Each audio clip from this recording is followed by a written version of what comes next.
What's going on, everyone? My name's Alex. That's Eileen. Thanks for watching Straight to the Chicane podcast. And today we're going to be talking about the Great Britain GP today, Silverstone. Yes. And first, welcome back. Yes, to all of our subscribers. And thank you to our newcomers from this past week. We're super excited to see our community growing. Yeah. But yeah, what a race we had this week. All I can say was this is probably the best race I've seen in a long time. Now, last year was some really good races. Of course, the last race, Abu Dhabi, was pretty good, except for however you fall on which way with the last lap. It was a good race, but this race was battles everywhere. Oh my God, this race had everything. It did. It had a little bit of everything. It's kind of. I felt like we kind of had a sprint race this weekend. We did. You know, essentially. Yeah. What was it? 12 laps. The last 12 laps. Yeah, it was like 10. Yeah. Like I feel like there was a lot of buildup going into Silverstone. Mm-hmm. Like, this is such a pivotal race on the calendar every year, and everyone is always super excited, whether it's like, you know, we've got our British drivers. We've got a lot of teams that are based, you know, near Silverstone. Yeah. A lot of teams call it home for sure. Yeah. So it's like, it means a lot to people. Yeah. It was a fun event. I mean, even on Thursday with, like, you know, they did a lot of, you know, interaction with the fans. They did the little, I don't know what to call it, the bounce competition. Ferrari did it, and then we did see McLaren. Everybody saw McLaren, actually. Everybody. If you follow any McLaren or Formula One stuff on social media, definitely saw Daniel Ricciardo blast Lando in the face. Yeah. Funny. And then say he's okay. Yeah. So I think the best part, honestly, I mean, other than that just being like a childish mistake or they were just having fun, whatever. Yeah. Was Crofty was narrating and he couldn't even keep character. Oh my God, it was so funny. And he broke character because he was laughing so hard. It was really kind of a fun moment. It's meme-worthy content. Yeah. So it's the new format for Formula One meme. Yeah. But yeah, there was a lot of build-up. We had a lot of birthdays. It was Nicholas Latifi's birthday. It was Danny Ricciardo's birthday. And it was Seb's yesterday for race day. So yeah, a lot of drivers. Yeah. Pretty cool. But yes, definitely the best race of the season so far. 100%. Tell us if you agree. Yeah. Hands down. Hands down. I'll watch that again right now. Let's go. You know. We've already watched it. We watched the full race like twice. We've watched the race highlights probably 3 times, if not more. So, and I mean, yes, there was a lot. But it was a great race. It was a good weekend. We got to see, you know, true UK form. It was rain. It was sunny. It was, you know, damp where it got damper, and you know, so we got to see a good range of the drivers' capabilities this weekend. You know, Now practice 1 on Friday, there wasn't very many people even out on track. No. You know, practice 1 was wet. It was wet, but, you know, honestly, they should have probably been practicing more in the wet, considering what qualifying was. Well, and it was, like, forecasted that it could potentially rain for the actual race. Yeah. But what the reasoning was behind it is that they didn't want to overuse their intermediates in case they needed them for the race. So. Yeah, that's good. So smart. True. I mean, you know. But let's talk about, I mean, we had a lot of team upgrades going into this weekend. Yeah. So Williams had the most, but just on one car. Yeah, so they kept one car stock with Latifi's car, and then they upgraded Alex Albon's car quite a bit. They said there was 12 upgrades. No, I think it was 8. 8? Yeah. Okay, so that was what? Did they have the... Oh my God, they had literally everything. Yeah, so I know they did new side pod stuff. They did new floor action. They did...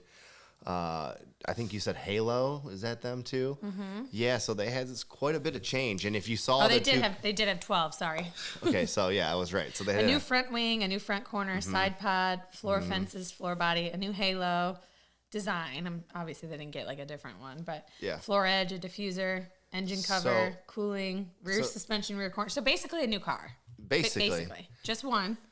Yeah, and I would say the car looked, I don't know if it was any better.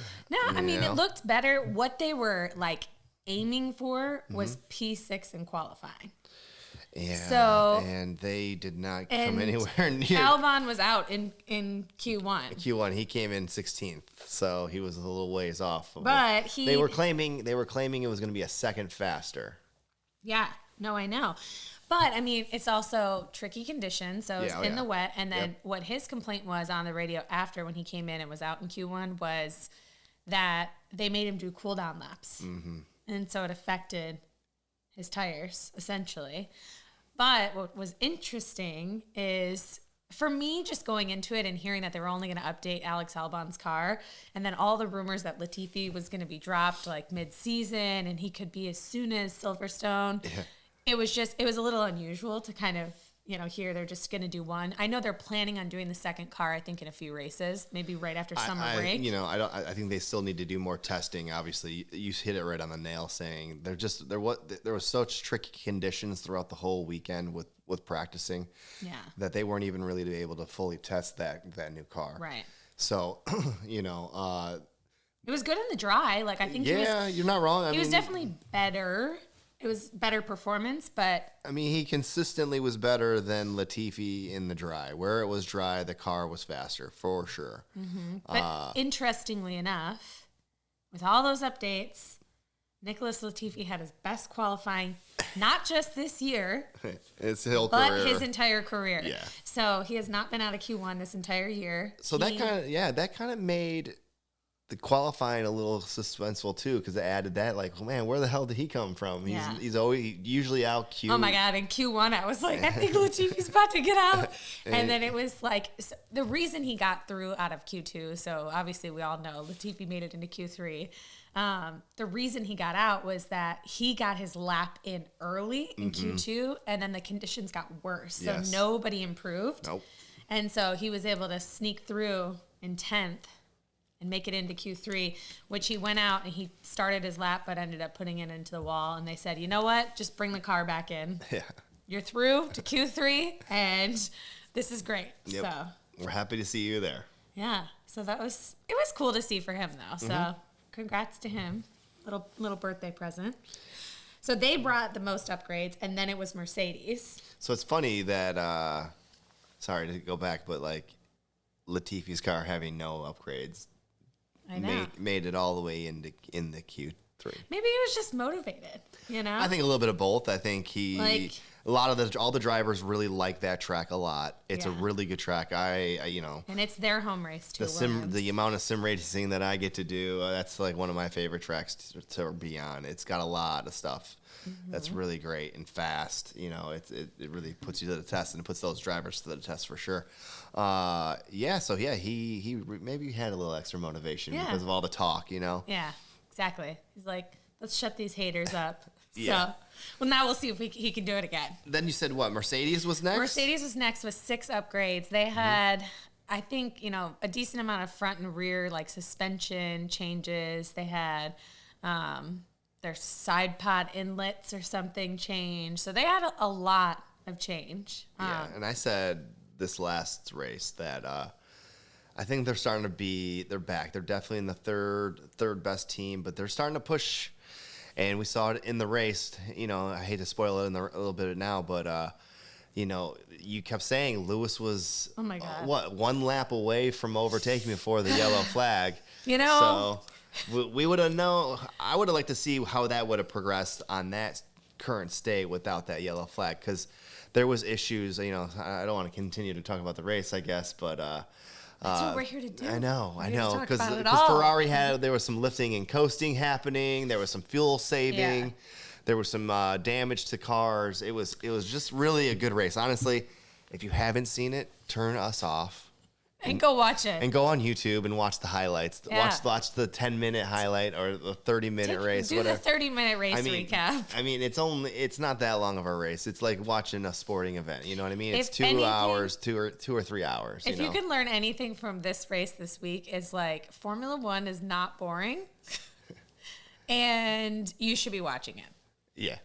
So. But I'm assuming most of you guys that listen to us at least watch a little bit of Formula One or a lot of Formula One. So, I just think this was really a good race. And I would like to hear what everyone else thinks, too. I mean, I think we're so jazzed up.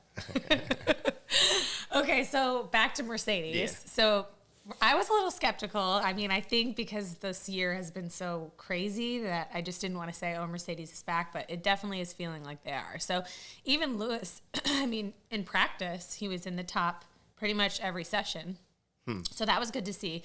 Obviously, we know Lewis is good in the wet. We know Lewis is good in the dry. But, you know, George, he didn't qualify as good as Lewis did. No, I don't think he was quite on form. I feel like he was, you know, my personal opinion is he was a little bit distracted by being a home race. Mm-hmm. A little bit of extra pressure, I'm sure. A little bit of extra pressure. First time now, you know, last year when we saw him at Silverstone, the crowd, he embraced it. They were all calling him ready to go to Mercedes. You're next. Oh, my God. Well, now he's here. He's been Mr. Consistency. He's been in the top 5 every race. I think he, you know, had a lot going on. This was a big deal for him. I mean, Lewis, his teammate, has been there a lot, has done this a lot, has won this race a lot, has been on the podium in this race a lot. I think he set a record. He broke the record. I mean, I think there's like so many records that. So he's a little bit more accustomed to being there, is what I mean. Well, he's accustomed to the fame, I think, too, and you know, so. But yes. So Mercedes had a lot of upgrades. We're definitely seeing their car moving in the right direction. Still some issues that they need to work out. They're definitely not as fast as they were last year in straight line speed. And that's the issue for them. Because, I mean, we saw it at the end of the race in our mini sprint race, the last 12 laps after the safety car. That's the reason that he so easily couldn't catch up to Perez. So, you know, I think we're getting there. We saw consistently pretty much the Mercedes was fastest in Sector 2, which is the high-speed corners. Yeah. And then the other two, I mean, Max was, like, kind of unbeatable, but then didn't get the pole position again. So it's so unusual. Like, I mean, he was fast, and qualifying was strange, too. Like, I felt like I was really rooting for a Max and Lewis front row. Just based on, I was like, I have this feeling that this is how it's going to be. Yeah, I mean, I was kind of thinking about putting some money on Lewis this weekend too. Honestly, I felt like it was all shaping up to be his first win of the season. This is the longest he's gone without a win in a season. So, yeah, I think he's due.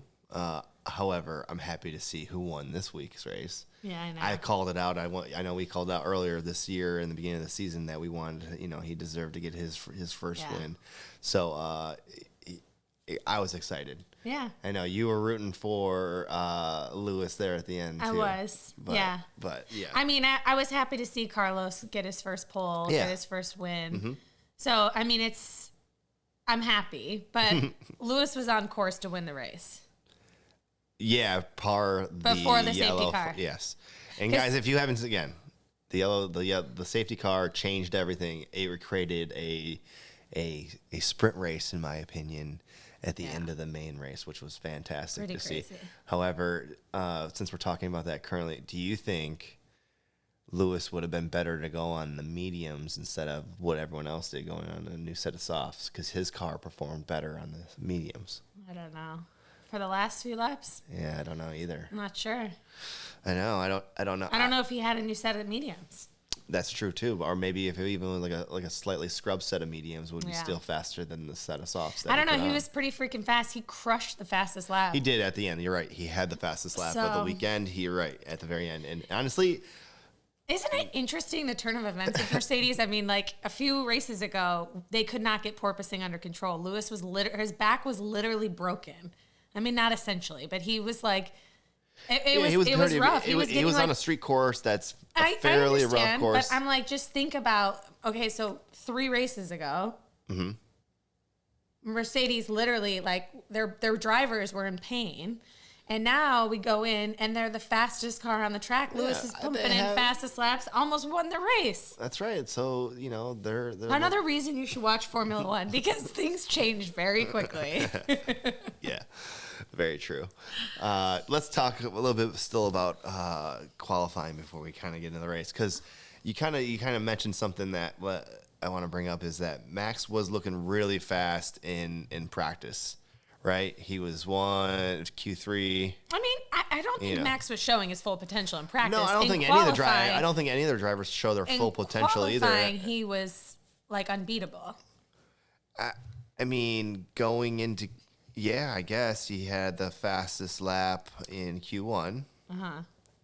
Had the fastest lap in Q2.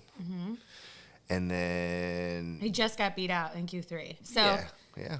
At one point, their first like banker laps, and this for me with this qualifying, when it's wet, I feel like they're just going the whole time, just like fast lap after fast lap. Whereas you would normally see them go and sit in the garage for a little bit, but because it's so unpredictable, they're just like Max. He would be ahead by literally a half a second. Yeah, and then he'd put in another one and be faster. I mean, people were catching up to him, of course, but you don't normally see that. You normally see them go back into the garage and take a little bit of a break. I feel nobody felt safe. No, and this is one of the longest tracks on the season, and in order to recharge that battery, I think it kind of eats up a lot of the time in qualifying, and so I think staying out longer. And again, it's one of their favorite tracks that they all like to go to because it's so high speed turns and like you really put into performance in that car, and you feel like you're going all out almost all the time until you get into those slow turns. But even then, if you're not like precision and really masterful there, then you're gonna get past, or it's gonna be a 3 wide through it is like we saw this whole race. It's a really good track. Everyone loves the track there. Yeah. So. I mean, Max he did a great job. I think he was scratching his head after when he wasn't on pole. But at one point, I'm telling you, it was shaping up to be, Lewis was like literally almost the same time as him. Yeah. On their first like banker lap in Q3, and then they went again. And the conditions were kind of like the track was kind of getting a little bit drier since they were obviously putting laps in. Yeah. And then Carlos came through and put it on pole, and then Leclerc made a mistake, or else he probably would have been on pole. Yep. And so he had a little bit of a spin, and then Max, he couldn't improve. Now, the one crazy thing we saw in qualifying was Max and his 360. He was warming the tires up, he said. Did a 360 perfectly, and literally, I don't even think he lost time. No, I know. He not really. It was essentially he did the he same definitely lap. lost time, but it was a big mistake, and he got lucky that he was able to pull that out. However, we have seen him do that before, years before. Crazy. And he's very skilled with the car, and he's very talented. And able to pull out of a 360. You know what's crazy too? And keep it on the track and keep it straight again. Yeah. And almost like nothing even happened. No, literally. Like he was just, perfect. Yeah, almost like he meant it. And then when you heard him in the, did you hear him at the press conference? No. Because they mentioned it. He's like, I was trying to keep the tires warm. Oh my God. Thought I could keep the crazy thing is, so we saw that happen, but Leclerc had the same exact thing happen in the same exact spot. Mm-hmm. That wasn't broadcasted during qualifying. No. I saw it on social media because somebody in the grandstands posted it, and he did the same exact thing. Perfect move, perfect recovery, 360. Yep. And I'm like, wow, it's nuts to see. So, yeah. Wow. You can't say these drivers are untalented. No, you can't. That's why there's 20 of them, and they're the best. Because I don't know however many drivers can do 52 laps. Is that what it was? 52 laps today? 54? I think 52. 52 consistently without making a single mistake. And even, look, we saw a couple mistakes here and there because that's what caused Max to be able to get past. Yeah. So I think it's time to talk about the race. So the qualifying ended with Carlos, his first ever pole. Yeah. And I actually cried.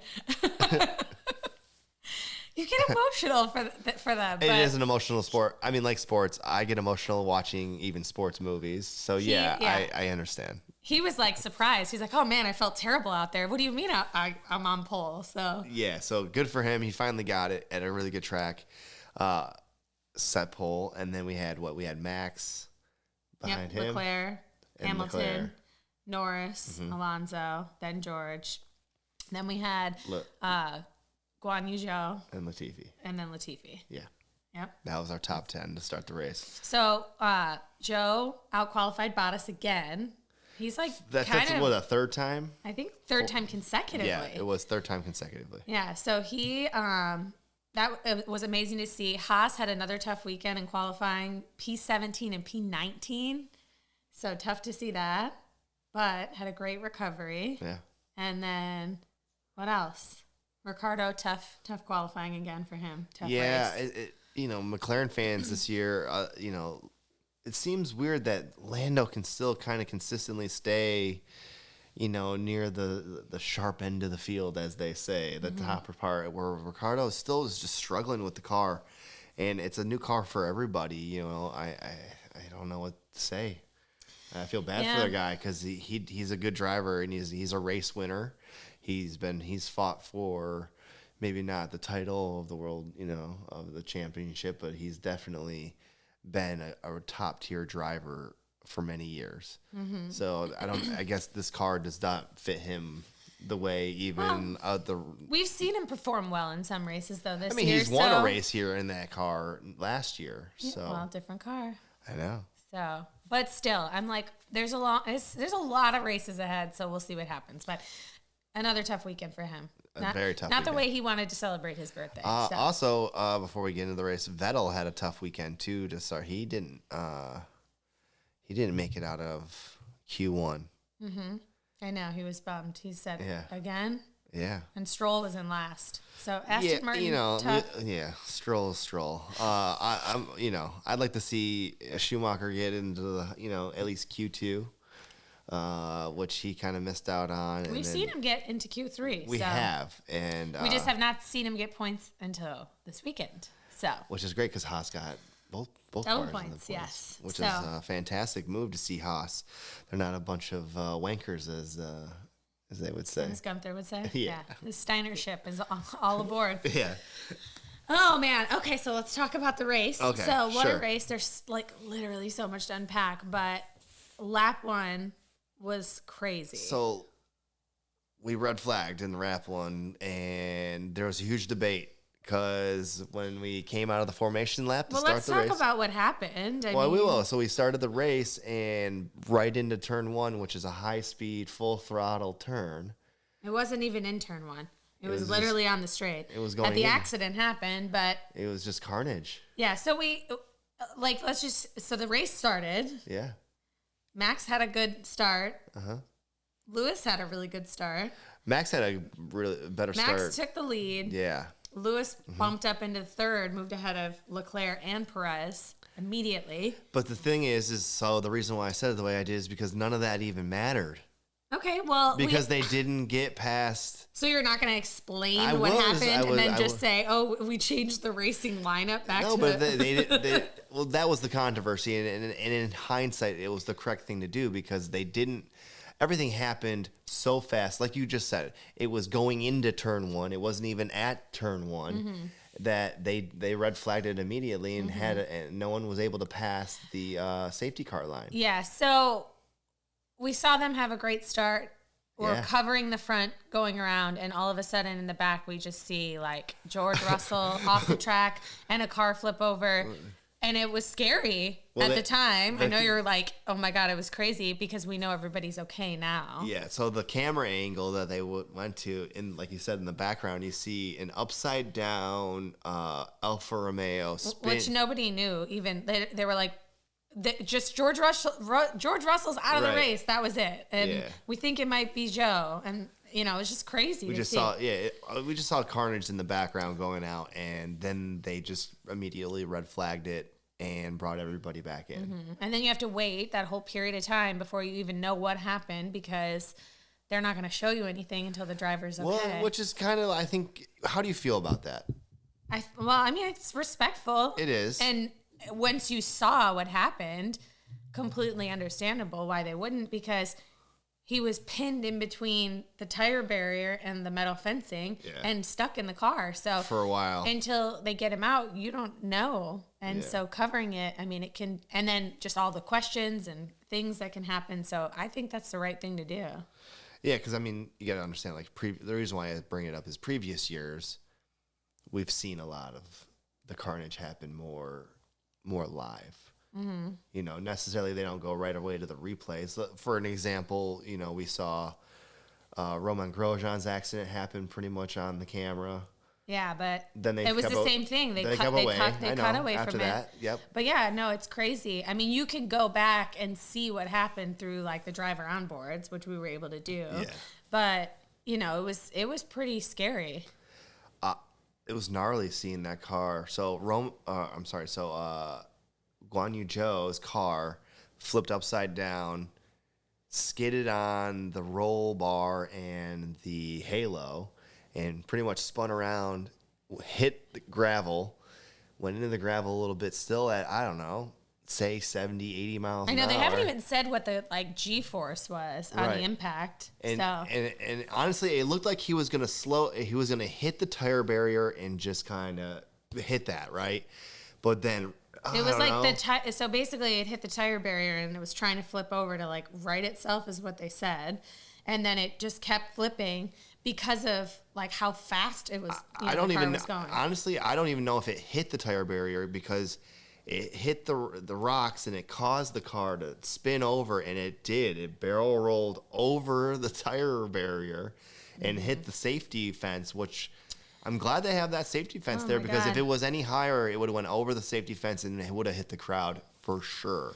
Well, yeah, and people in the actual grandstands right there were like running up the stairs because when you see that, I mean, that's pretty scary. So, yeah, I mean, still debris went all the way out there. I mean, I bet some of the guys there were some rocks and I mean, just crazy. But the impact, I mean, thank God it was a little scary there for a second when they're not showing it. But he's okay, literally uninjured, like no fractures. So to see that the impact and just like him being upside down and the sparks and everything. Thank God for the halo. The halo saves again. I mean, it was a combination of a lot of things. I think the safety measures that they've learned from previous wrecks really kept that car intact in the right way. He hit the fence from the bottom, so that was also a lucky thing. Yeah, he got pinned upside down, but luckily the car didn't split in half like Romain Grosjean and leak gas everywhere and spark a fire somewhere like that, because then imagine, that'd be worst case scenario, So it was good to see that the car held together the right way. It's honestly, it was kind of crazy because when they lifted it out, the body of it was still in like almost good, contact. It was the whole front end and the wheels and everything. But I mean, if it was George Russell, he would have wanted to get back in and drive it back to the garage to get a tire on it. Crazy. But anyway, so that was the impact. I think the whole community is very thankful that all drivers involved, because there was a lot of cars involved in it, are okay. Walking away will, be in good condition, so no issues, which is great. So the amount of carnage that we did see with all the cars that did hit each other. We only saw 3 go out. Yeah, only 3 DNFs. Yeah, so basically, I mean, what happened was...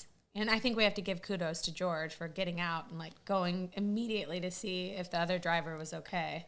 Yeah. Just good sportsmanship. It was good sportsmanship, but I think in hindsight, I think he's not going to get out of the car. No, I don't think so. I don't think he's going to not do that based on... There's no way he was going to get his car back to the garage. There's no way. I think he could have tried. He wanted to try. He did, but there's no way he was going to get it back there. I don't know that. I don't know. There was no wheel in the back. So yeah, but he had 3 wheels. We've seen Lewis drive it on 3 wheels. Lewis drove it on 3 wheels, but there was Alonso a wheel. Fernando Alonso drive it on 2 wheels. Okay. I don't think, and a good example would be, as this morning, Callum Ilott, just spoke to the type of sportsman that George is. 100%. And that, when he flipped his go-kart, George was the first person to come over and help. So that's the type of person that he is. So it was a crazy accident. Whether or not, he wanted to, keep his car going, that's who he is. He got out, he ran over there like as quick as possible. You could see him like giving direction to marshals and stuff, standing on top of the tire barrier. So that was pretty impressive. Not everybody's going to do something like that. So, and then same thing. I mean, Alex Albon was involved in the aftermath of it. So because of the accident, we saw the drivers in front of Albon slow down. And I mean, he hit the wall with huge impact, then got hit on one side and then hit into the other side. I mean, he took a big impact. Yeah. So the first thing he asked when the marshal came over was go check on Zhou. So, I think that it's nice to see the drivers. They all come together. They all know how dangerous the sport is. And, to see them care about one another, it's pretty impressive. So it is. But, yeah, it was crazy. So we saw who was out. So George was out. Yep. Joe was out. Yep. And then George didn't was out. George didn't want to be out. He said this. He's like, I'll be back for my car. Don't put it on the list. Listen, And we didn't understand what was going on because they're not covering the whole thing. So not everybody's mic'd up either. So but all we're seeing is George running around the circuit. So he runs off, and then they cut the scene because they don't want to show us the accident. Then we see him on another camera angle, and he's in the garage. He's got his crash helmet still on, and he's talking and talking and talking. And then he takes off running down the pit lane. And I'm like, you're like, where's he going? So he's running back to his car. He runs back out on track. He was more like, he was galloping. Galloping, yes. Yes. So he runs back out on the track, as essentially we found out after that he told the marshals, like, leave my car. And remember, after he went to check on Joe, he got back in the car. He tried to fire it up, but it wouldn't start. That's what we found out after.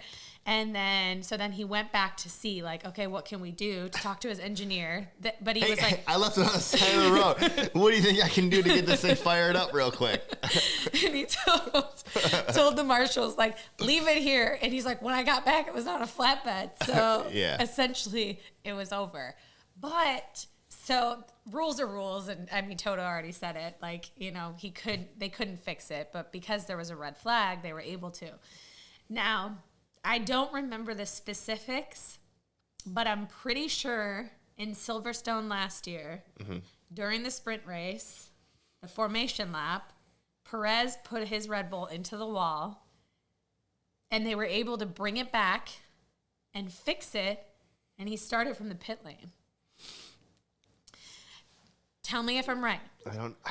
Because I have to watch. I think maybe you're right. He brought it back. It was the formation lap. But it was the formation lap. So I think. I think you're allowed to if it's the formation lap. Did he start from the pit lane or did he start from the grid spot? No, I'm pretty sure he started from the pit lane. He started from the pit lane. Yeah.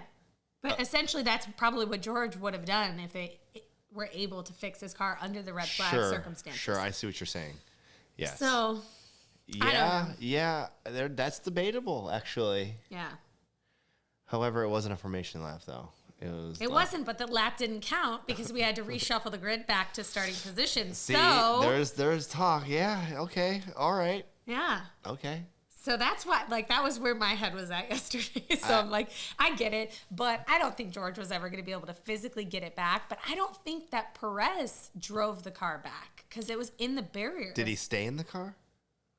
I think they took it back on, and now I gotta go watch Silverstone. But did he sit in the car while they lifted it up and put it up? No. He's like, I'm not getting out. You can't make me. But I feel that's the most comparable situation that I can think to. So, but anyway, so George wasn't able to race. So it was his first DNF. No more Mr. Consistency top 5. It's all right. But it's okay. He'll be back. All the races that he did finish, he has finished in the top 5. Yeah. And he's still top 5. He's still P5 in the driver's standing. However, somebody's crept up in front of him, though, right? No. Lewis is right behind him. Oh, right behind him. But Lewis it's still passed. like a little bit less than... Lewis is in the same position. Lando and him were pretty close, but now there's a bigger gap. So it's still the same standings. Carlos is just a lot closer to Leclerc now. So it's going to get spicy in this back half of the season. I'm feeling it's going to get real spicy. I mean, look, so, before the red flag is done, I mean, we're one race away from halfway through the season. I know. So, it's crazy. So it's kind of funny that we're red flagged right now with all these teams.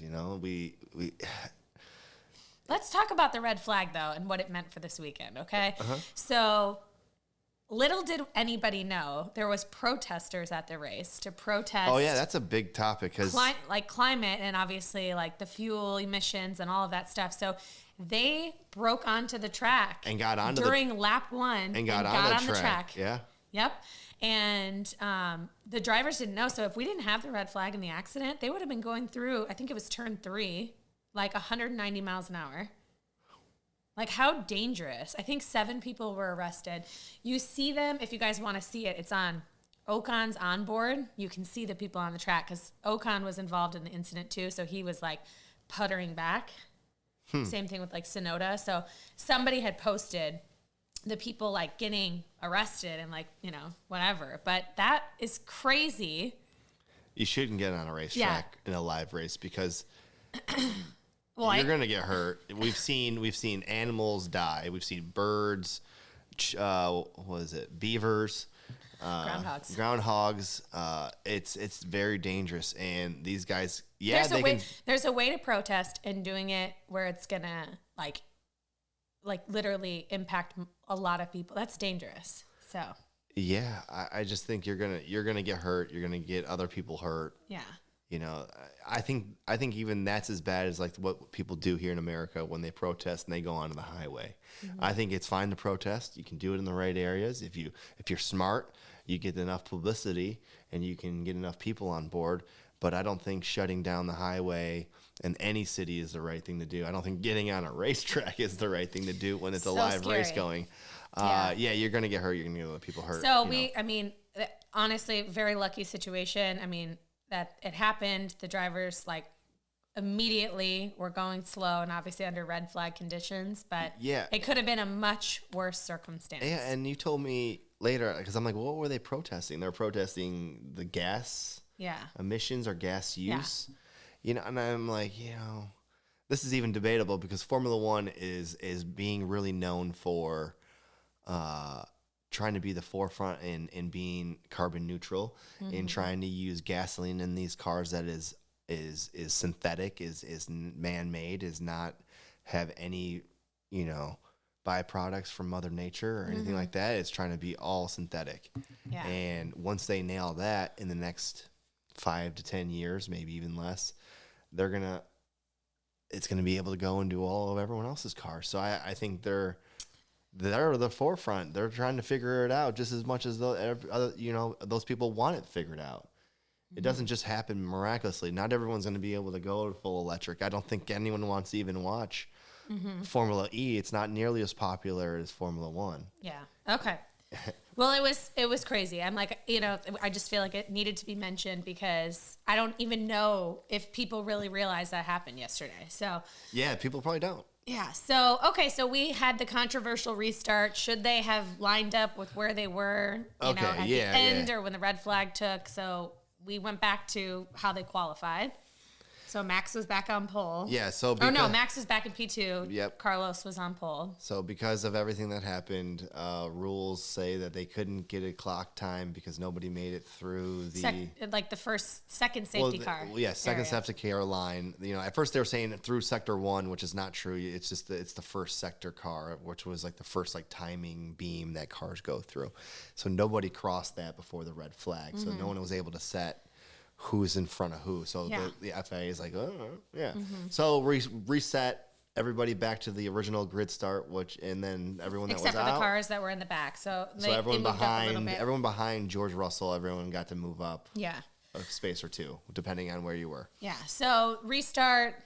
Max had a good start again, but Carlos kind of pushed him off in turn 1, kind of covered him. Kind of squeezed him a little. I think the restart was more beneficial for Carlos, and I think he totally figured out what he needed to do to beat Max in order to stay in front, because that first start before the red flag, Max had him right from the jump. It's interesting because the AWS onboard or whatever, the stat said that Max was actually slower. Which I disagree, because whatever I saw, Max was ahead before they even did the cutaway to the next camera angle. Yeah.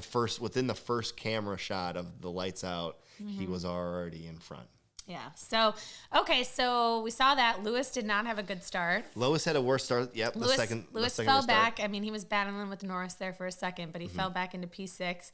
And then really it was the 2 Red Bulls, the 2 Ferraris, kind of playing bumper cars there for a couple corners. It was great race watching. It was 2 cars wide, 3 cars wide in a course that can handle 2 to 3 cars wide. Now it does narrow in certain areas. Yeah. And there's some good high speed turns or some low speed cornering that happens, but we saw some really good. Yeah, we did. So and they kind of stayed, they bumped, they hit each other's noses a little bit. We saw both Leclerc and Perez try to do a dive bomb. Well, yeah, but they both ended up with front wing damage. Yeah, because they tried to dive bomb. I'm like, so the announcers. Perez covered off for Max. So do you think that's what it was? He blocked, and then there was the next corner. Leclerc came up, and Leclerc bumped into somebody's rear wing, and then the other one. So it was like it was like bumper cars. So do you think Perez was trying to do the block? And I don't know if Perez was trying to do the block or if he was just trying to get up there. I mean, to be quite honest, between those two teams, both the drivers, either one of them could come out as the top driver right now. We know who the favorites are. And after today, I definitely don't think that there's a favorite at Ferrari.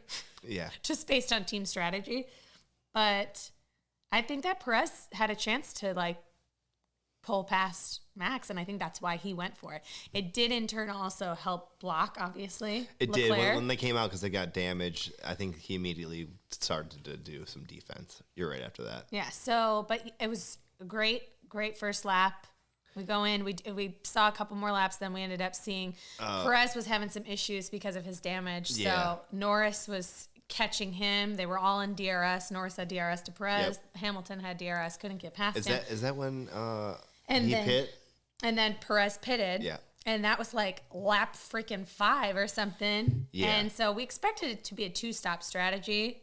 Little do we know that most people change their tires 4 times. Yeah, 3-4 times.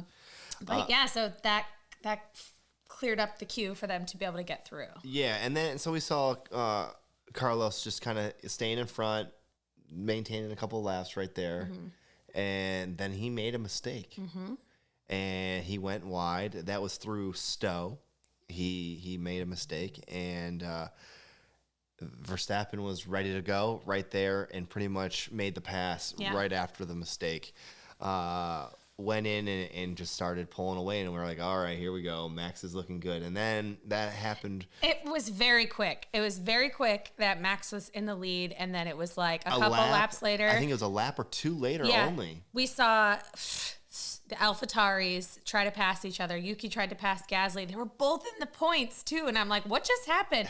You know, you see that there's all of a sudden a yellow flag, and they don't show it right away, so you don't really know. And then it cleared up really quickly. Yeah, so those two hit each other. They spun off. Synchronized spin. Now we know that the carbon that Max hit was from an AlphaTauri, the sister team. Okay, so from that hit, that was the... So Max said that he saw it because it's in the middle of the road. Sure.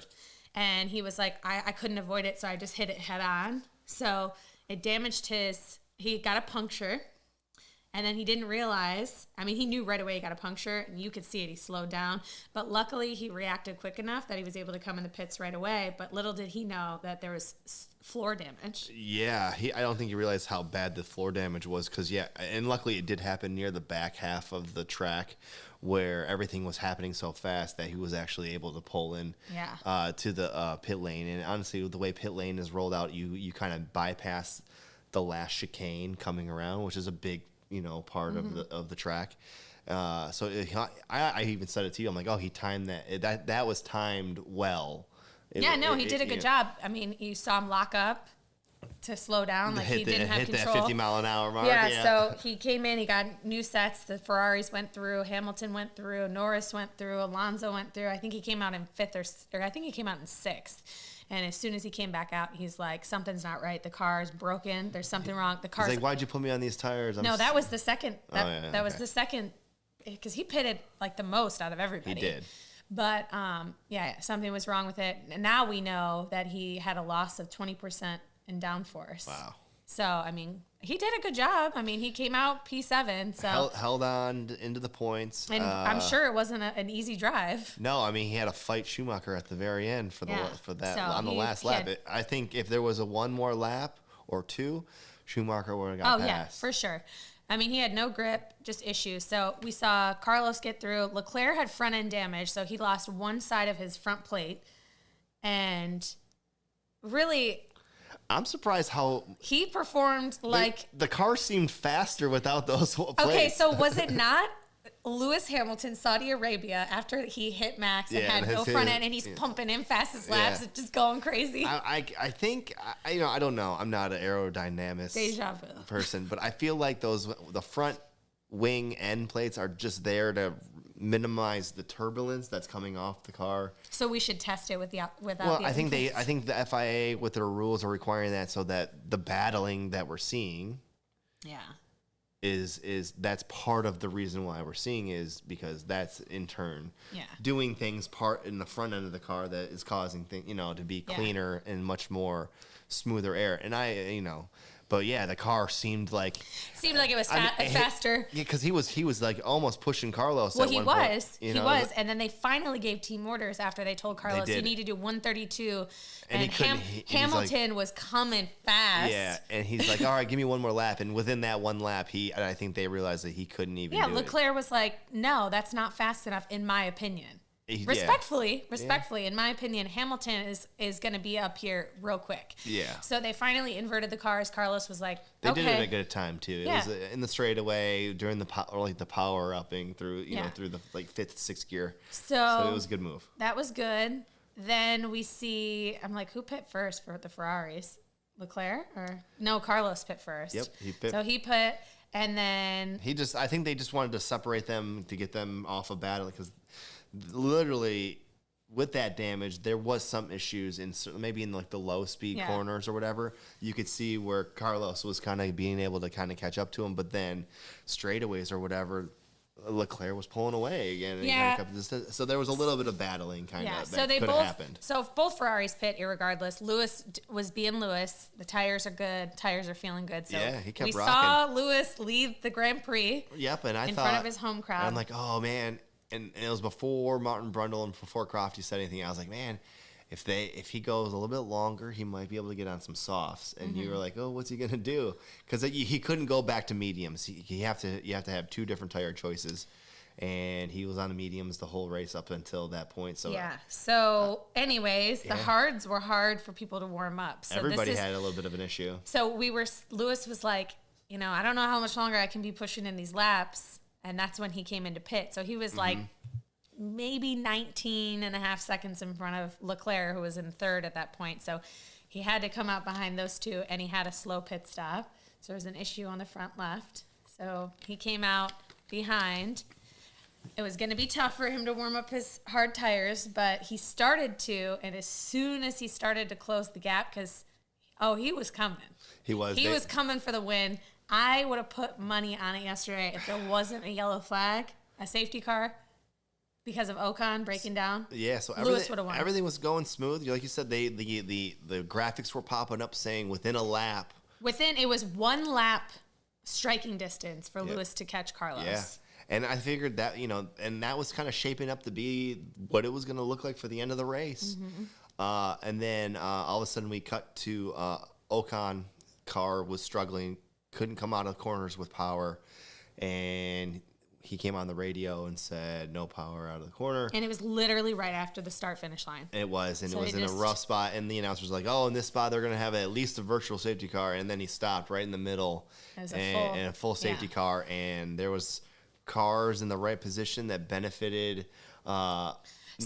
Basically where he was, of course, a ways behind. So the leaders were coming around to the beginning. So they did. Ferrari, of course, didn't make the call quick enough. They didn't make it quick enough. They left Leclerc out. They did. Carlos came in. Lewis came in. Everybody went on to softs. Everybody came in. Literally everybody. Everybody behind Leclerc came in. And then we didn't know if Norris was going to come in, but Norris ended up coming in the second lap around. And so, and then it was... He still had the gap safe. On it. So we went a few laps, and this worked perfectly into Carlos's hands because right before then, they had told him he needed to lift and coast because he was running out of fuel. Yeah, and he's like, don't tell me this. Yeah, so this worked perfectly for him because under the safety car, of course, they're going a lot slower.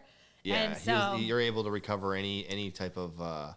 if you're trying to cheap out on the amount of gas you need for the whole entire race, which is what apparently they did. Yeah. To make him feel faster or be faster. That safety car really played into Carlos's hands. That set the stage for him. Mm-hmm. So Leclerc's in front with used hards. Used hards with not a whole lot of miles on them, but a decent amount. And everybody else right behind him on a brand new set of softs. So what do his engineers say? They say we need you to create a 10-car gap. They said this Carlos. 10-car gap to Carlos. 10-car gap, yeah. For Leclerc to give him a buffer. And Carlos is like, Hamilton's literally he's in my trunk. He's right here. Don't do this to me. Don't do this to me. Don't ask me to do this. Don't invent things. Yeah. And so we knew he's like, I'm going for it. Yeah, I think he was as respectful as possible. It's the right thing. Carlos also had a slight mistake at the green light when they started up going up to the once the safety car came in. He put the power on just a touch too early, and I think he gave it just a little bit too much gas. He could taste the wind. He wanted the wind. He could taste the wind. But it came quick, and he was able to pass within that first lap pretty early. I mean, Leclerc's on old tires. Yeah. He's got damage to his front wing. Yeah. But what a last 10 laps. Yeah. I mean, so insane. So I like when the safety car kind of comes out when there's about 10, 12 laps up, because it creates. We saw it last race in Canada. It creates a lot of, the cars that get fresh tires. It creates a lot of drama, and the people that have missed out. It's just like it happened in Abu Dhabi last year against Hamilton. Well, they did allow all cars to unlap themselves this time, though. You're right. Which was only 2, though. It was only 2, but still. But anyways. I agree. There should have been different, and that's a whole different story for a different ballgame, which we've already talked about. And you can go back and watch our podcast where we talked about that. Oh, my God. But, okay, so I'm like, we're running out of time. There's been so much to unpack, but my God. Okay, so obviously Carlos got by Leclerc, and then the battle was on for P2. 5 teams. 5 drivers competing for P2 and P3 just to get a podium. I mean, it was awesome. You want to see good racing? Oh my God, it was so good. So yeah, these cars for this year are made to do what they did. I think we forgot to mention that. Don't forget that Sergio Perez had to pit like lap 5. His second pit stop, he had been on those tires for like 46 laps. Or like 40, like if he was going to go to the end of the Grand Prix. Yeah. So he was able to pit for fresh tires under the safety car, and he's in P4. From P17 in P4. Yeah. Where did he come from? Just really good driver with the tire management. And then that Red Bull with their straight line speed. He lucked out because with that safety car as well. He got a cheap pit stop because he was not on the same tire pattern as everybody else because of where he pitted early on because of his damage that he had on his front wing. And so, that timing worked out perfectly for him to get a fresh set. Crazy. And we all know what he can do as well. We all know what he can do, so he's a determined driver. I don't think he had first in the cards. I don't think that was possible because Ferrari, once they were set free, they were fast. Once Max was out of the picture and he was back in 7th and 6th or whatever for the, it was the Red Bulls it was the Mercedes just kind of doing their thing. Now, like you said, we would have seen Mercedes come there within that striking distance. Lewis was going to win. and you're probably right. But, we had the safety car and the restart did not work out for him. No. He was on the tires did not work out for him. They weren't as optimal as the mediums were. Yeah. And we couldn't see him. Now we saw him fight. We saw him get into second for a second. We saw. Oh my God! I was like, literally, we were in 2 separate. I couldn't even be by you. We have TV. We had the TV on inside, the TV on the deck. I let you stay out there. I was in here screaming at the TV. See, the reason why you came in here is because it's a few seconds faster because it's on ESPN, which you can watch Sunday mornings. F1 in America on ESPN. And it's slightly faster than the live feed from the app that I have. Yeah, so at that point, Lewis was in 4th, and Sergio was like, gunning for Charles. We were coming down the straight. This is the moment. Then Alonso got in the mix for a brief second. And then Norris was coming up. Yeah. I mean, it was crazy. It was crazy. It was one of the best races to see to watch. I recommend it, absolutely. So we saw Sergio go a little wide and push Leclerc off the track right there on that turn, and then Hamilton comes through and then he's in P2, and then it was like the next corner, then we're seeing the battle again, and then Hamilton's back and forth, and then so we saw some really great racing. We saw Charles, I think it needs to be said, at Copse Corner with used tires and a broken wing overtaking Lewis. Very crazy. It was a masterclass. It was perfect. To see him do it, and it was just perfect driving from both of them.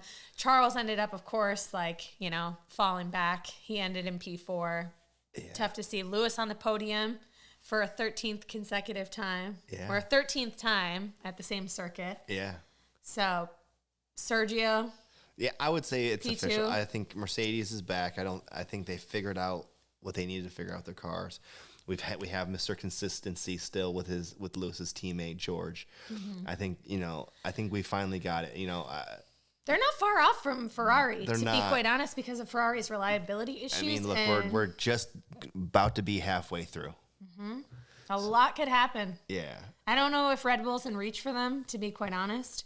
But for points wise for the championship, You're probably right. Something would have to badly happen to Red Bull here, unless Red Bull hits the salary cap and they can't show up for the last few races, and which has also been talked about and heard before too. So which could happen. Mm-hmm. So we got to see Carlos's first win, and very happy for him. I don't know, I didn't see him cry on the stage. I think I saw a scene where he looked a little misty, because might have been sweat on his face. Because previous races, when the other guys get their first win, like Gasly and Ocon, mm-hmm. they've cried and it's been emotional. Even like you said, I'm sure he did. Yeah. It's awesome to see. It took him 150 race starts. Yeah. To get to this win. He's been here a little bit. Yeah. And he's gotten better and better every year, and I think he's still getting better, and he's finally hit a really good stride, and he's on a really good team and a really good car. And I think it needs to be said too that Leclerc was doing really well the beginning half of the season last year for Ferrari, and Carlos was the man at the back half of the year last year for Ferrari. He was their number one last year, and so I think he's really come into form with the car now. Mm-hmm. He's been feeling good the last couple races, so I think we're going to see a little bit of a team battle. Yeah, this is confidence win. So these guys' goals is get into F1. Yep. Top 10 or be in the Q3 or whatever, get in the top 10, finish in points, mm-hmm. and then finally win a race. And then after that's win a title. So what's next for Carlos now that he's got his race winning? He's with Ferrari. I think he's setting himself up for what his next potential goal is. Mm-hmm. And I think we'll start hearing about that shortly. Yeah, and then we saw the other two on the podium, proud dads. We saw Lewis and Checo's dads hugging it out. And we also got to see a lot of Tom Cruise. For some reason, Tom Cruise knew where every camera was. Yes. Throughout the race. That or they just kept cutting to the camera that was always following him. Can somebody explain to me why everyone's saying that Checo is Tom Cruise? Is it because we were choosing who was going to play who? I'm confused. But, that's the race. There was a lot. Driver of the day was Sergio Perez for who we voted for. Who the F1 community voted for. Mm-hmm. I think everybody could have been driver of the day today. I think the top 6. Yeah. Anyone in the top 6 could have been driver of the day. I personally feel like Leclerc should be driver of the day. Mm. Just because of all the stuff. He was impressive today. I told you that. And you normally dog him because he does make some mistakes. Almost every race, he makes a mistake here and there. Yeah, he was impressive. He was on true form and in a damaged car that they didn't change out the front wing at all. Yeah, but for me, then I was like, but Perez from 17th to freaking second. Yeah, and I would also say Carlos holding form, looking good all weekend. And finally getting his first win deserves racer of the day. And I would also say Lewis. So I'm like, it's hard to say. I think it could have been anybody. I think I agree with Sergio. I also agree with Leclerc. I think Hamilton had a great race, fastest lap. Mercedes is back. I'm ready to see a 3-way fight. Yes. So, what a race. So, we're doing back-to-back races. And we're going to Austria next. So, we're going to the Red Bull Ring, where typically high-speed turns, faster laps.